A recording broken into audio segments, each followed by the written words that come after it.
What is going on, folks? Welcome to the actual season finale of season 4 of Secondhand Talent, the podcast. With us is lighting and production designer Marc Janowitz. Marc, thank you for remaining to be on the show. Steiner, it's my pleasure. If anybody actually wants to listen to me talk about 30 years in the industry, I'm glad to give it to them.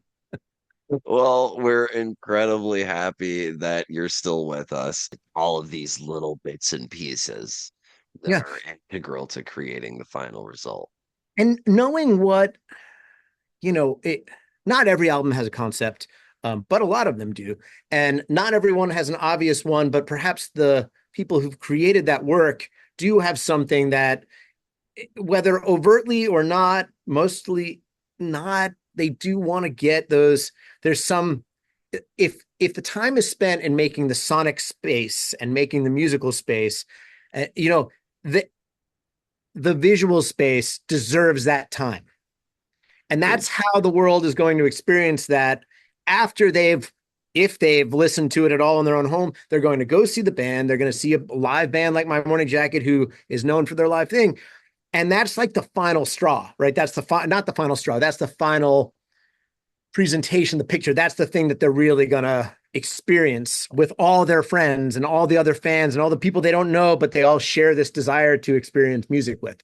So to me, that's what keeps me going, and that's what keeps me juiced. That's my fuel. With like Sufjan Stevens, the Carrie and Lowell tour. Suf, I had never worked with Suf before, but he and a lot of stuff leading up to that would be kind of like, what he would self-describe as, pop art and, like grand effects and like really fun kind of stuff. Carrie and Lowell was it was a sad reminiscence about the death of his mother and father, and spending time with him talking about what he thought of as he was writing that material, and going to his studio in Brooklyn and hearing him, play songs. And we would talk about, where he was at, what he wanted different things to look like from in the abstract, and then explaining some of these old, like 8mm films that he had in Super 8s that he wanted to show. And then listening to it all to me over and over, which is where it all starts. I listen. Before I ever asked them what they read, I listened to that music until I feel it in my bones. Mm. The structural design that came out of that, before anything else, the production design was to create cathedral windows out of video panels. And and right up to that point, he had said over and over, "Oh no, I want to do projection. I'm going to have a projection screen." And I went back to him with this sketch that showed it was it was a little bit like cathedral windows, and a little bit almost like the windows from the World Trade Center in a way, which I didn't realize at the time because they were like amulets. But I took that back to him and I showed him how we could map that same imagery, but in a way where it wasn't like looking at a movie. It was like looking through a window to some other time. And it clicked, and he got it. And so when those moments happen where it's like I've taken where they might have started visually, but been able to kind of grow it and evolve it and elevate it a little bit. Transform it to something, beyond that, but brings all that with it, but is like, for lack of a better way to describe it, better than they would have ever thought it could be. Man, those moments totally hit. And those are the designs for me that really, stand out. And actually that one, I'm taking you with me. All right. Oh yeah. And that's not even with the video image on it. That was just what I was able to do at the end to shoot through those structures. And those are video structures right there. You're next to Darth Vader. Wow. Maybe take a picture of it and we'll pop it up on the screen while we sure, yeah. You can, if you want that material, you can. I've got a bunch of those pictures. They're all on my Instagram too. But anyway, so to me, like, that's what the production design part is about. So yes, do I love to flashlights to the music. Fuck yeah, I love flashing lights to the music. But the part of the process that and keep in mind also, I only flash lights to the music for two bands now. So the rest of that creative comes from working with people on what that production design is going to be, and then going through and working with the lighting director, because except for my two legacy clients, maybe three if you include Flight of the Conchords, other bands who call me, we develop these production designs, and then I go through song by song with a lighting director. We program it out, and then they take that on tour, and then they implement that every day. So I don't get to flash lights to the music except when we're in rehearsals. After that, it lives on beyond. So that's to me, that's the creative process. That's pretty amazing in and of itself, and that you're at the point now where you kind of outside of the legacy clients that you mentioned, you get to kind of like, send it on its way and Well, that exist was and be amazing around wherever. well, or it's it gets to evolve after that point, which is kind of interesting too. Like I get to see sometimes with these I'll send out a design where it gets the first couple of shows in, wherever I leave it is like only the starting point. And then, and this is, again, I mentioned earlier how like my sort of unique path got me, I was getting all the like indie theater calls. Well, work with a lot of indie bands, and maybe they're not looking to lock the show down the minute they get out of rehearsal. Maybe they want to evolve it as their set list changes and as they're kind of, learning different parts of the music that they want to express differently. So we come up with ways, and depending on who the band is and what we think the expectations are going to be of that future, we select. And when I say we, it's me and the band, or sometimes it's just me, lighting directors who, if they need to have that ability to understand the aesthetic, but then also be empowered to grow it within that aesthetic, that's a different skill than somebody who understands exactly how to make sure the light rig looks exactly the same every day and can press go to the beat or set up a time code. Different skill sets, some overlapping, Entirely. different people. Yeah. No, Um, absolutely. and so it's and there was I think, I don't know if we touched on it in this interview yet, or if we touched on it by text message, but like the work-life balance. Yeah. So I made the decision in 2009, late 2009, when my wife and I when we got pregnant with our first child. The decision that we came to together was, I can't live on a bus. Like, I can't spend my whole career going from tour to tour to tour to tour to tour. Not only was it not the kind of family life that we wanted to create.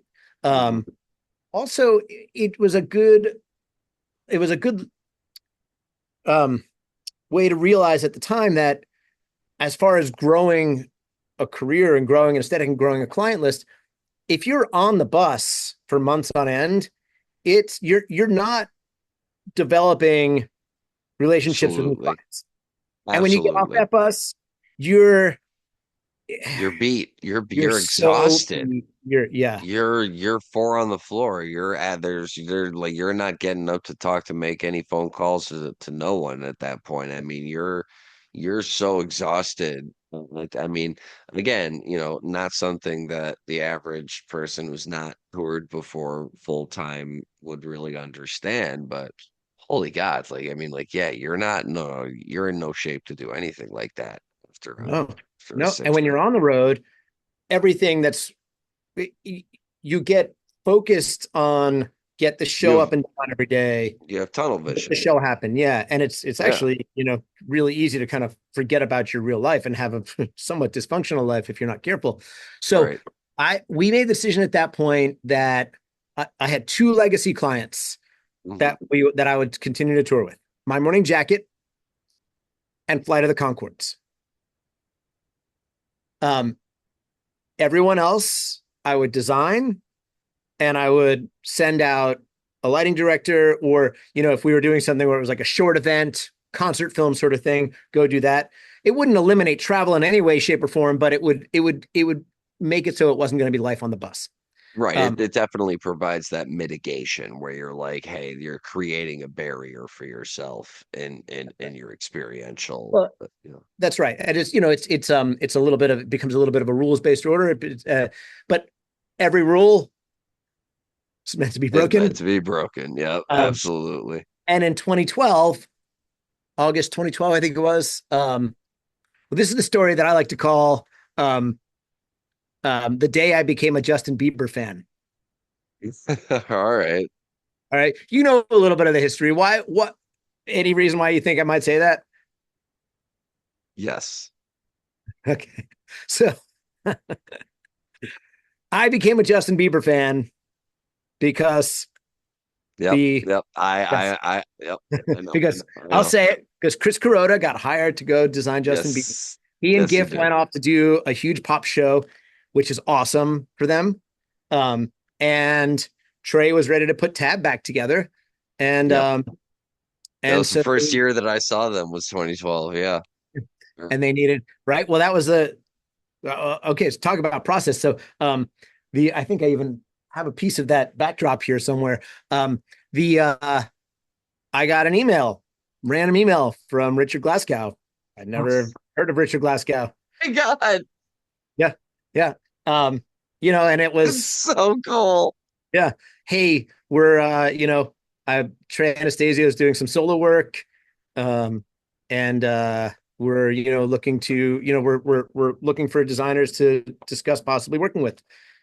And I was actively touring with My Morning Jacket, and Well, like that's an email from Dickie Scotland. I mean, that's a pretty wild email to get right there. so at the time I got this email from Richard Glasgow. I had an associate working with me, Ben Price, really close friend. He had been with me on tour with My Morning Jacket. It was August. I turned to him. I said, "Man, I just got this email. What should I do about it?" He's like, "Write him back, dude." So we got in touch, and it went pretty quick from there. I was already pretty busy, so I told them straight up. They gave me the schedule. I said I can't really tour with all of this. I got an associate. We'll come together, and if we all choose to work together, he and I will program the show together, and he and I could trade off operations so that there's no lag for you guys, and it'll be that kind of thing. And so Richard said, "Well, that sounds good. Let's have a meeting." And we met in the city a couple of weeks later in New York City. That is the city. Yeah. And we met at a coffee shop. It was on the Upper West Side. It was Trey and Richard and myself and Ben. And we talked for, I don't know, 30, 45 minutes about music. I brought a little like portfolio with me on my iPad and, show, maybe it was printed. I think it was on an iPad. Maybe it was on a computer, whatever it was. Showed some pictures of some other stuff. Trey had seen some of it. I remember we talked about TV on the radio because that was Yeah. another kind of amount of time, and he talked about the song. Yeah, they do a cover. Um, Energy. Yep. Energy. At some point in there, towards the end of that chat, Trey turns to Richard. Richard turns to Trey. There's a little nod, and Trey says, I really want to play the new album for you. I really want to play Traveler for you. Let's go to my place." And we walked out in the rain. In fact, they all walked out on the bill. I paid the bill. We walked out in the rain, walked a few blocks. I can't say exactly where, but we ended up in Trey's living room, listened to the music. We talked more about it. And at the time, what we would do, we brought with us, I have some material to show you. So we brought with us this little what looks like a hand sketch of what the tab arrangement looks like on stage with nothing around it. And I would bring this sort of thing to design meetings and I would hand sketch on them. I'm not a very good hand sketcher, but it would be a good way to gesture around, right? And the cover of that album, Traveler, if you remember, it had like those blue I waves. love that album. I Yeah, have it. Yes, yeah, yeah. absolutely. Maybe we can show what that looks like, just the Yeah, way. yeah, yeah. We'll Um, put the album cover on the screen. so he showed me that. I started sketching around a little bit.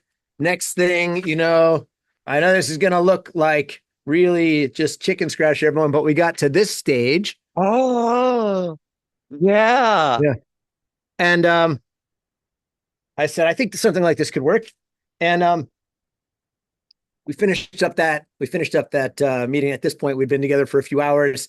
Ben and I went back, jumped in a cab to go back to Brooklyn, and he's like, I don't know, I think it went okay. I'm like, I think it went okay. I don't know. And 24 hours later, either call or email from Richard. He's like, we want to move forward. Everything's great. I wanted to show you Wow. one other little part because you'll remember this because you said you saw that tour. Yeah. This is a piece of the actual backdrop. We hand painted it. We had a scenic company, Capital Scenic, hand painted this on a fabric, and then we had all those swirly bits with the lights dangling off of them. It was all about the wave patterns, breaking up those Yeah. wave patterns. Yep. Yeah. This is what we call. This was a special piece called the burn sample that you have to bring into certain theaters with you in case they need to test the flame proofing of it. So I kept the burn sample. I remember that show vividly. Like I said, it was my first time seeing the Transstasia band, and it's so cool to hear that. I mean, I absolutely love that album, and wow, that how did that feel to go back and listen to it with Trey and talk about it? Like, I mean, just as a fan, like, Well, so I have to say, Steiner, at the time, I wasn't a fan. I knew Fish from the 90s, right? When they first came on the scene, and it was like I thought they were awesome. I never saw a show. I didn't, I think I knew most of the material from the first two albums, but didn't really follow them. And uh I think I'll say this. I'm a big fan of Trey now. He's one of my favorite humans in the whole world, and obviously an incredible musician, guitar player, etc. And I've found a pretty good soft spot for Fish as well. But at the time, it wasn't. First of all, it's important to remember that even if I had been a fan, you're not there to fanboy, right? no, it's You're there to have a business. discussion. Yeah. I mean, I could tell you I've worked with some other clients who I was total fans of and had to like put that away and talk about the material, talk about the music, it's you have to, you're connecting professionally and personally with these people in order to help them, like we said, in order to come up with the right visual space for them to perform their show. So what I did feel like at the time was I had stepped into or been brought into or got on another magic carpet ride into a whole new phase of my career. And getting to sit with someone who could speak so eloquently, and so insightfully about their own material and talk about music and play music and talk about that. And it was, it was an incredible experience to just be able to connect at that level with someone at that level and feel like, and I think you'll get this because I've heard you guys speak about this in your podcast, and feel like for a few minutes I wasn't really an imposter, right? Yeah, we have absolutely. We've Yeah, spoken about, feeling that way before, especially how I felt, the first 6 months of the show. But, I actually meant it less so as a fan of Fish and more so as a fan of Trey, because there, and I don't like drawing the parallel, but, there was the Grateful Dead and then there was Jerry Garcia band, yeah, yeah, right? There's Fish, but Tab is something completely different. Mike Gordon yeah, band is something completely different. yeah, Page's bands were completely different. So were John's. And yeah. I have a very, equal but different respect for Trey as an individual as much as I do for him as a member of Fish. I, excellent point. And I agree that. So I felt. Let me So answer your more question. I so more felt so as a incredibly fan of him. blessed. I felt incredibly blessed and lucky that um that for someone of Trey's caliber, for Trey to be breaking out, not breaking, I mean, he had done Tab before, but to be bringing Tab back and something that's totally his, and that he would entrust me, that we could communicate, and then I could be entrusted to help him create that world for his work, his personal work was, it was not lost on me um, just how fortunate and just how lucky and just how blessed I was that was happening. Yeah, I didn't know I had the job yet. Just being in Right. that moment though felt like it hit all the buttons. And it's funny because I'm looking at my original notes in my notebook from that meeting, and one of the things specifically said was outside the norm, totally unique look that's not anything like fish.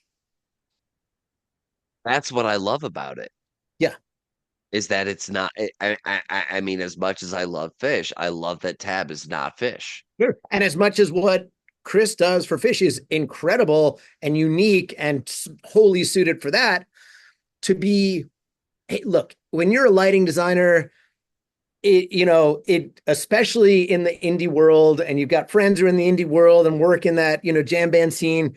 If you get, this is like the golden opportunity right here.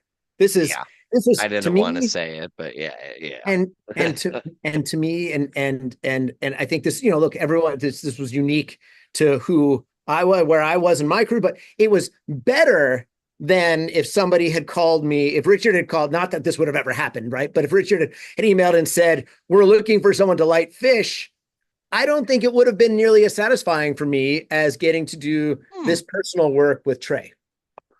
And, continuing on that theme, you had the distinct opportunity, as we alluded to before, to be a part of the Beacon Jams. Yeah. And over the years, what was it like to develop that relationship with Trey to the point of getting to work on that project? Um, so there was a bit of an evolution, right? I mean, it wasn't like we went from, hey, let's do a tour together to, hey, come light my COVID project. Yeah, um, um, exactly. I to ask me that question again in one sec, because I just want to say we got to 2012 because that was the exception that broke the rule. After saying I wouldn't take any new touring clients, I called my wife on this one and said, Tal, there's this is a special opportunity for all these reasons. And she was like, it sure sounds like it. Yeah, totally. We should do this. And so that's why I have 3 touring clients that I still get on the bus with. Okay, so um, okay, it's a pretty big fast forward to Beacon Jams, but so during that time, we Trey and I developed, what I would like to consider a really good, working collaboration relationship, like a, creative trust. And, look, we didn't talk a lot about how to light the songs. In fact, I don't really remember more than just a couple of conversations about lighting the songs, but we fell into a rhythm where, what he was feeling, what he was seeing, what it felt like on stage and what people were telling him was jiving with, it was connecting. And so, I stayed in there. We did a couple of different redesigns over the years from there, which included like the one you saw at Aragon, which I said had the swirlies. I thought you might like this because I keep all this stuff around. Oh This is yeah, sure. this is one, Yeah, yep. This is one of the swirlies from that tour. I keep a little bit of absolutely. it.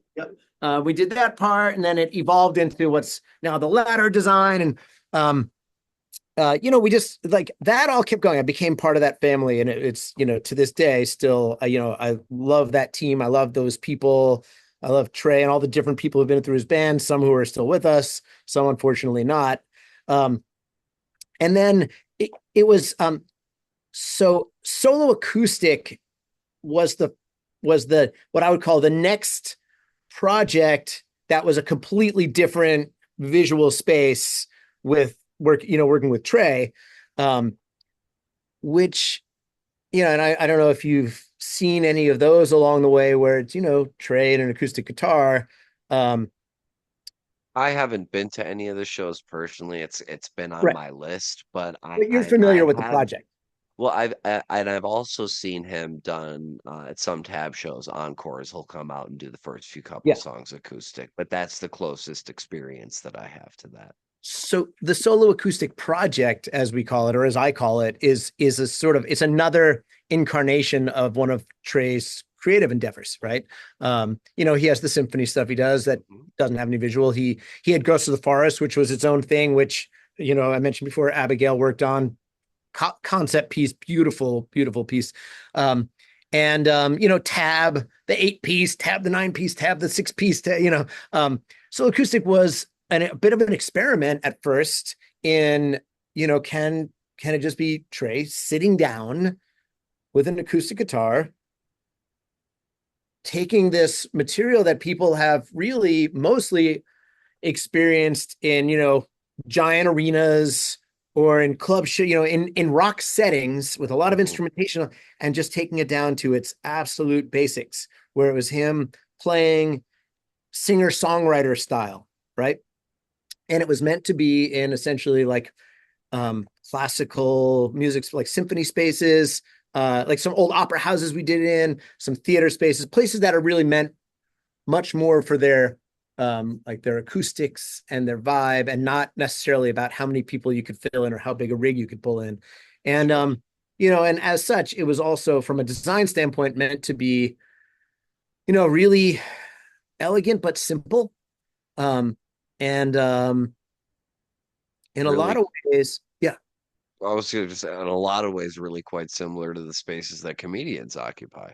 I mean, on stage, as far as presentation and setup and design goes, I mean, just from a performance perspective, I mean, it's like for me, lights don't work with with comedy, and as yeah, in that like in the same way as music, in my experience personally. But yeah. I know No, that that's you have, and I'm curious to know if that comedy experience helped frame the production for Trey's one man project. I think I would say that my experience in doing um theater and doing dramatic presentations, not musicals, but theatrical pieces, especially experimental theater, I think that probably equipped me more so for doing the solo acoustic work, because it became very much about how to just with the most subtle and patient and very um like kind of gentle, really I'll use the word subtle again, very, just to be very slow and sensitive, and just only as much light as you possibly need, and not a photon more for every single moment, and to really let the playing, I mean, it's one guy, playing maybe just a couple of notes, let that set the scene. And we we did solo acoustic was basically designed to be a psych, which is just a big white background, because you can find one in any theater, some light for that, some textured light for that, and then lighting him from a number of different angles.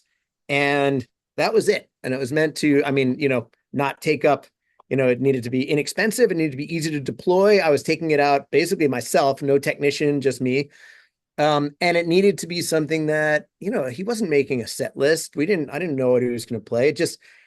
I, it was a real like stripped down to basics type evolution visually. And we connected on that. One guy on stage, one guy creating the lights around him, and just making these little visual vignettes is what I would call it, that would carry through each of the songs and transfer. And I mean, sometimes I would sit there and I would think to myself, what would it look like if there was just a candle on stage lighting this song that he's playing? And then I would have a light, a footlight, which is a light on the floor that's kind of near his coming from the feet, at like 5%, just to give a glow on his face and a glow on his fingers. And I wanted everyone to have to lean forward Right. and look more carefully, and what Gary was doing, like he barely had the PA on it. It was just like, just like those really quiet. And so anyway, we that established a different style of aesthetic and a different working relationship between Trey and I. And it was another one that he recognized it, I recognized it, and it put us in a very it put us in a really good position, just collaboratively, I would say, um, which is I think partly why he called me to help him on the Beacon Jams, which didn't start out as the Beacon Jams. because we didn't know where it was going to be. Um, but so to answer your question about the comedy space, so another little split happened career wise, right? Another little magic carpet arrived and wove the fabric of reality wove together. Late 2015, I've worked on concert films. And when I was with Blue Man Group, we used to shoot almost all of our own promotional materials. I knew how to light for camera. And So in 2015, Bo Burnham was on tour, and he had it was his Make Happy tour, which and Bo is incredible creative in a lot of ways, has a really great visual appetite and really great visual taste, and a lot of his live joke, a lot of his no, not even live, a lot of his comedy work also relies on that extra element of visual gags to go along with it. It helps sell the whole thing, right? Yeah. Which is also we used to do that on Flight of the Conchords tour. It was the same thing. Little visual things that went thematically with each song to help accentuate the gag, right? And Right. so when he was ready to shoot a Netflix special in late 2015 at the Capitol here in Portchester, his touring team, his AEG tour manager, suggested that I was brought in as a consultant and translator, what they call broadcast lighting designer, which was to take the lighting that they were already doing on the tour and adjust, adapt, augment, build upon so that it would be camera friendly and read on camera. Which is, oftentimes that's a position, especially of a touring project where, that's going to get shot for a concert special. Someone comes in as a broadcast specialist. I was not really a broadcast specialist, but I knew how to do this sort of thing. And one person in particular, Chris Scanlon, who was his tour manager, said, I know a guy, he does My Morning Jacket. He'd be perfect for this. So long story short, I ended up coming in in that role for Bo Burnham. The producer at the time, Kathy Welch, said, "Oh no, I'm not going to hire this guy. He doesn't even have an IMDb. He's never done this before." But after a couple of phone conversations, she literally said to me, "You don't sound like an idiot, and I don't want to pay for 2 LDs, so I'll hire you." And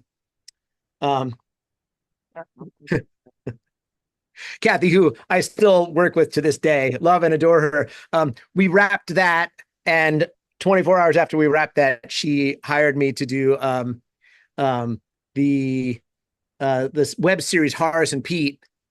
Oh yeah, great. Okay. Wow. And then from there, my phone started ringing for these comedy specials. Who are some of the comedians? I listed some in last week's intro, but who are some of the comedians that you've worked with over the years? Let's see. Most recently at the time Okay. of this taping, Most Hassan recently, Minhaj and Seth Meyers. That's right. Hassan Minhaj. I've done. I did 2 of his specials. I did Homecoming King, and I did Off with His Head. Seth Meyers. We just released. That was one of the shows from the Vic that I was going to tell you about. I've done. I've worked with Mark Maron. That was the one. I'm a big Maron fan. I hope to do another one with him. Sarah Silverman. Wanda Sykes. Michelle Buteau this year. I did Bill Burr. I'm not flexing. I'm just saying I've been very fortunate. I'm curious. Chris Rock. I did Tambourine, the one with all the crazy downlights from Brooklyn. I've done a couple of Adam Sandler specials. It turned into a whole nother world for me. And, speaking to what we were talking about before of designing, of collaborating and working with someone who's going to present their own work, right? And look, not every comedian I've worked with wants to or needs to or has any desire to gauge in what the visual is going to be, but some of them do. And to have that opportunity to have a few conversations and share some visual ideas and pull from them. One of the things I like to say is, these special, like you've been touring this show for a year, right? You do it with the spotlight and a curtain. This film, what used to be called, right? When Richard Pryor and Eddie Murphy and Carlin would do their specials, they didn't call them TV specials. They were called concert films, right? What do you want your concert film to feel like? This is going to be a moment in time. Yeah. that we're that is preserving. exactly. And people are going to look back on your career, and this is going to be, these are going to be the demarcation points, right? Mhm. Where you were at this point in time in life, where society was, the society that your jokes are coming from or about, or where were you personally? And again, How do you want it's to memorialize this moment? exactly when you're, standing on stage, or when you're rehearsing in a microphone, in a mirror, like in your mind, like where would you be? Right? Yeah. It doesn't have to be literal. You don't have to say it's a forest, or you could say it's a forest. It doesn't mean we have to build trees, but give me things that will make my mind help to build, right? Yeah. And like with Sarah Silverman, her HBO special, she was great. Like as soon as we started talking, she's like, "Oh, I get it. You're looking for a mood board." I'm like, "Yeah, I'm kind of looking for a mood board." She's like, "Ah," and she starts sending me all these pictures, and it was uh like macrame 1970s beads, macrame beads. It was hanging lanterns. It was what we call the Caldor colors, the kind of orange, brown. I don't know if you're old enough to remember Caldor, but in the 70s, that was a big deal. Turns out that's the same as the Burger King colors. Um, Yep. and go look at some pictures of how that design turned out. And it's like exactly the world she described, but she didn't describe that world. She showed me 10 different things that didn't necessarily look like they went together. And I had the joy and pleasure of combining those for her. And she, I mean, she, I know that she loved it. I loved the process. It looked cool. It felt right. She was so funny, and a pleasure to work with. That's the kind of thing that for me as a production designer, that's what I'm after. It's not, I don't need the immediate audience, "Whoa!" Although that's nice. And I do rock shows for that. But like getting to have the privilege and the joy of being able to create those worlds with and for these people who are, so creative and so personable and it's like I keep saying, I'm blessed, as I'm so fortunate. And that's why I keep coming back to it. That's why I do it. And I'm so lucky to do it for a living. And what have- what have you been doing lately?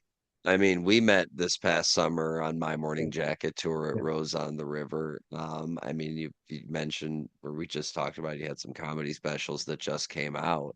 At the time of this taping, I'm sure we can't talk about things that are coming up in the near future. But like, what are you doing currently, like to keep yourself occupied? So you've got your three clients, you've Yeah, got one of your whom hasn't toured since 2018. I right. don't know if I'm we're going to see the flight. painfully aware. I'm Yeah. painfully aware. I know. I Um, which they would. although I was, side note, we did shoot an HBO special for them in 2018 live from London. Check it out. It was pretty fun. Um, It was.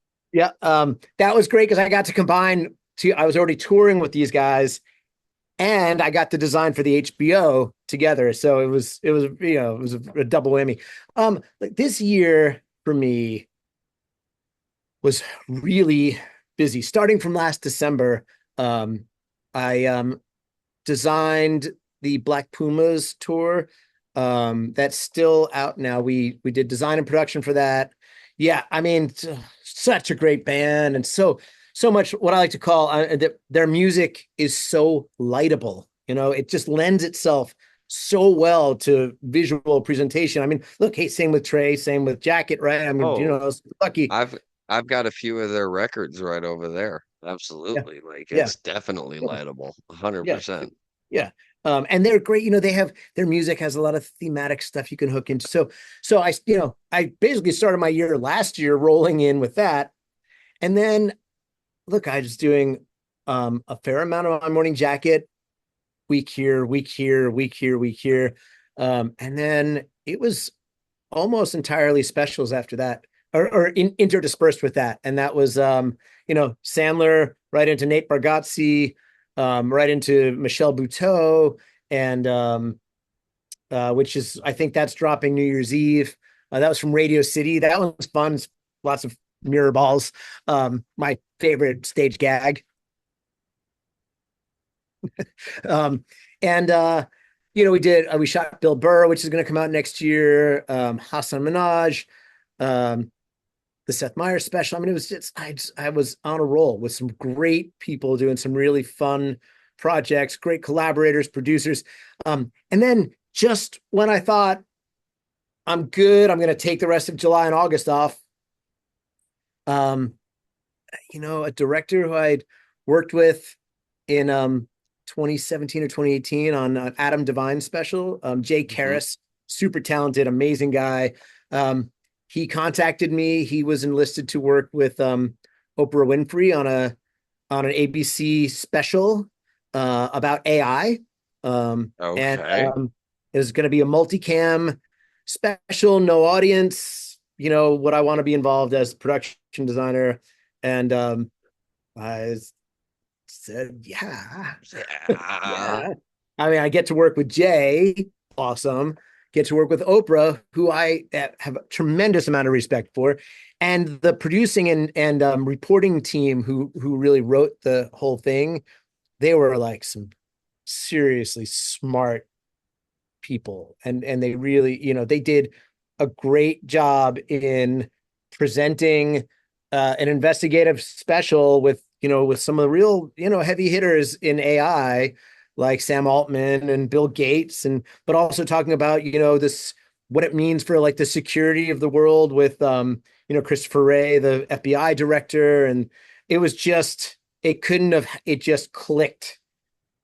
All it was great. So we shot that in August, July into August, and then I took a week's vacation and jumped right into my morning jacket tour for a month.